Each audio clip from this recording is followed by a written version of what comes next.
Hey guys, it's TechGuy276, and this is about the PlayStation 4. I know I've done a lot of podcasts on the PlayStation 4 recently, but it has actually been announced. The PlayStation 4, we were expecting the PlayStation 4, let's be honest. It wasn't going to be called, it could have been called the PlayStation Orbis, it was speculation, but I think PS4, the PS1, PS2, PS3, it's just a numeric, it's just chronological order, isn't it?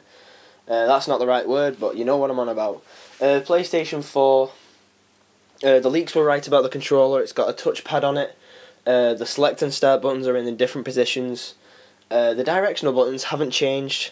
From the leaks that we got, it looked like the directional buttons changed towards the Vita style. I can't remember about. There was no 3.5mm headphone jack on the bottom. And the PlayStation 4 has been announced. It's got a X86 chip, something GPU, 8 gigs of RAM, and local hard media storage, so hard drive or SSD, or I think it'll be hard drive because SSD is very expensive to produce on a massive scale. PlayStation 4, it looks amazing. They showed off Killzone 3, I can't remember what it's called. No, they didn't show off Killzone, they showed off Killzone, a tech demo of Killzone. And then Evolution Studios, the masters behind MotorStorm and MotorStorm Pacific Rift and these other MotorStorm games, they've created Drive Club, and it's basically a Forza Motorsport rip-off, but it looks fantastic on the PlayStation 4. I've just been looking at Sucker Punch's new title, and these are the geniuses behind Infamous and Infamous 2, and what's the other one?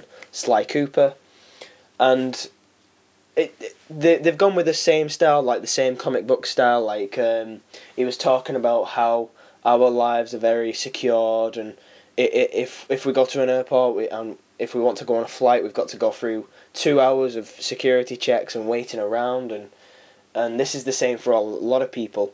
And he says, like, what if you had powers to set off these X-ray machines, or set off these security thingies, or not to be detected? Like, how would you use these powers? We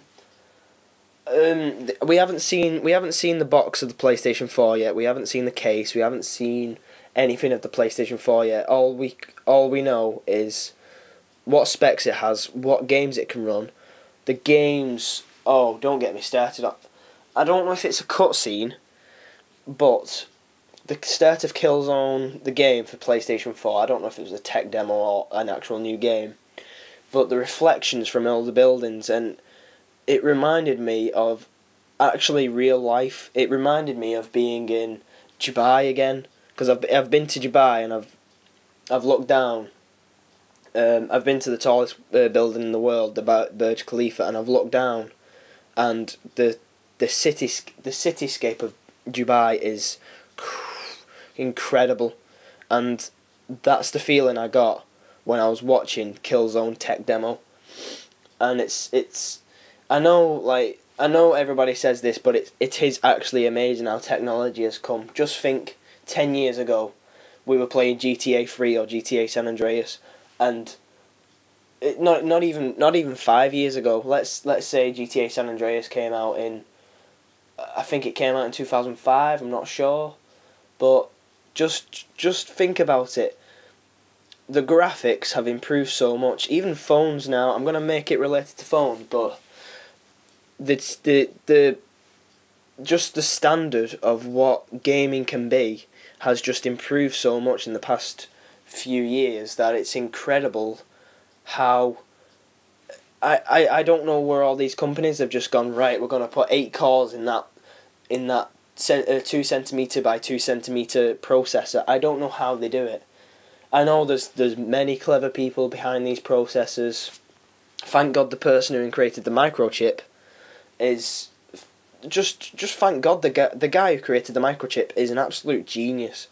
Otherwise, we'd have computers the size of our houses or even our streets. Seriously, because if nobody invented the microchip, we would have had computers the size of our streets, and it wouldn't even do a lot of things that it'd be doing today, like video processing. It's just, oof. I know it's incredible how technology has come today. I'm still astounded by the PS3. A couple of times I buy a new game and I'm looking like, look at this graphics. But in like 10 years' time, we'll look at it like it's a bunch of crap. Like it's crap. It's missing out. It's missing out a lot of polygons, and I'm sure that's the same thing what happened to the PS1. When we got the PS2, we're like, oh my god, this is like the PS2 is the best graphics ever. And PS1 it's very polygony. And then the same thing happened from the PS2 to the PS3. We looked at the PS3. Look at the shit. Look at the lighting. Look at the shaders. Look at the textures. Look at the normal maps. And we looked at all of them, and then we just disowned the PS2 because it couldn't really handle normal maps, which is a sad thing, really. I'll just give you a quick lesson on 3ds Max. Normal maps is a texture that's put on top of objects to give it more detail, and a specular map. A specular map is a way of distinguishing. Like you can have different materials. Say a specular map, you can say, like if you're colouring it a black, that means it's not going to get any light because it's a non-reflective material. But if you're colouring it white, it'll come up and it'll texture, and it'll come up as a reflective material or a shiny material. It just depends. Right, and PlayStation 4 does all of this and more. Oh god, it's amazing.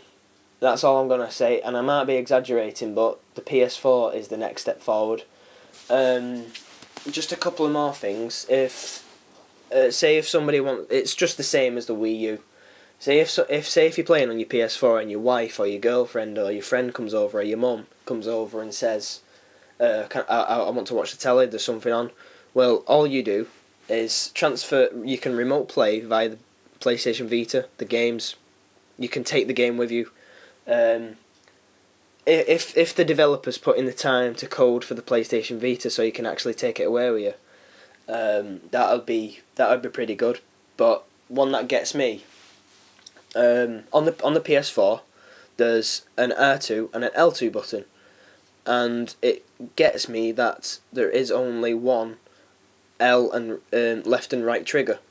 There isn't any options. I don't know if the developers are gonna actually, like, you're gonna have to press up and then I don't know what they're gonna do with the PlayStation Vita. They could have like say if you tap the left side of the touch panel on the back, that's L2, and then the same thing for right trigger. So I don't know how they're gonna work around that. And just watch the footage on the PlayStation 4. 4K, that's one of the things that weren't announced. It's definitely in HD. It's definitely in HD. But the one thing that they didn't announce is 4K. And 4K is 5 times better than 1080p. Seriously, it's the pixel density is. I don't even know what the pixel density is of a 4K display.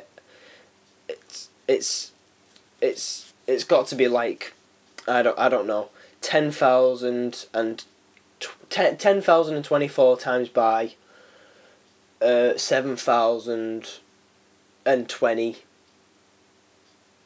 That's the resolution. I don't even know because it's it's 5 times better than HD. So you can just all speculate. Because 1080p now is 1920 times by 1080p. So yeah, and they didn't mention 4K, but there was a picture of an old man doing something. I don't know what he was doing. He was stroking his beard, and the texture and the I don't know. It could be 4K, it could be HD, but still, what the PS4 can pack into HD displays is amazing. And on that note, thanks for listening, guys, and I'll see you next podcast.